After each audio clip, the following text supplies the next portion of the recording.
Bangladesh premier লিগের এবারের আসরে মাঠে কতটা উত্তেজনা ছড়াচ্ছে তা আর বলার অপেক্ষা রাখে না। 34 ম্যাচের টুর্নামেন্টের মধ্যে ইতিমধ্যে শেষ হয়েছে 20টি ম্যাচ। কেউ আবার হারতে হারতে পৌঁছেছে পয়েন্ট টেবিলের তলানিতে। এই পর্যন্ত পয়েন্ট টেবিলের কার কি অবস্থান চলুন দেখে নেওয়া যাক। সিলেট টাইটান্স এ পর্যন্ত সবচেয়ে বেশি 8টি ম্যাচ খেলেছে। 7টি করে ম্যাচ খেলেছে চট্টগ্রাম রয়্যালস ও Noakhali express. Rangpur riders, Rajshahi warriors এবং ঢাকা ক্যাপিটালসের 6টি ম্যাচ, আর তাদের পথ চলার ধরনও ভিন্ন। চট্টগ্রাম রয়্যালস আসর জুড়ে আধিপত্য দেখিয়ে যাচ্ছে। 7 ম্যাচে 5 জয় নিয়ে রয়েছে পয়েন্ট টেবিলের শীর্ষে, যেন তাদের দমানোর সাধ্য আপাতত কারণেই। পরের অবস্থান রংপুর রাইডার্সের। 6 ম্যাচ খেলে 4 জয় বাগিয়ে নিয়েছে তারা। আসরের সবচেয়ে হেভিওয়েট দলের অবস্থানটা যেমন হওয়ার কথা তেমনই আছে বটে। আপনাকেই বলছি, ইন্স্যুরেন্স করলে সিটিতে সুরক্ষা পাবেন নিশ্চিত।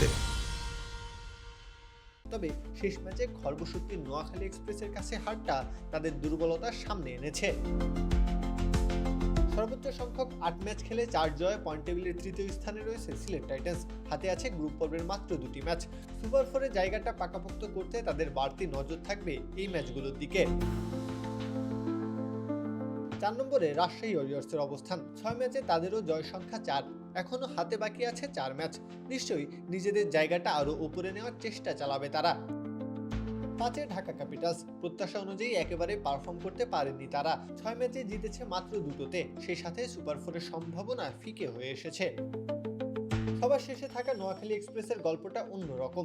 7 ম্যাচে মাত্র 1টা জয়, তাও আবার আসরের সবচেয়ে শক্তিশালী দল রংপুর রাইডার্সের বিপক্ষে। তাদের জন্য সুপার ফোর এখন অনেকটা আকাশের চাঁদ, যা ছুঁয়ে দেখা অসম্ভব।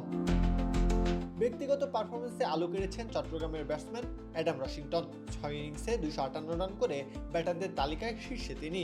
তারই সতীর্থ শরীফুল ইসলাম বল হাতে 13 উইকেট নিয়ে আছেন বোলারদের মধ্যে সবার ওপরে। কাব্য, খেলা 71।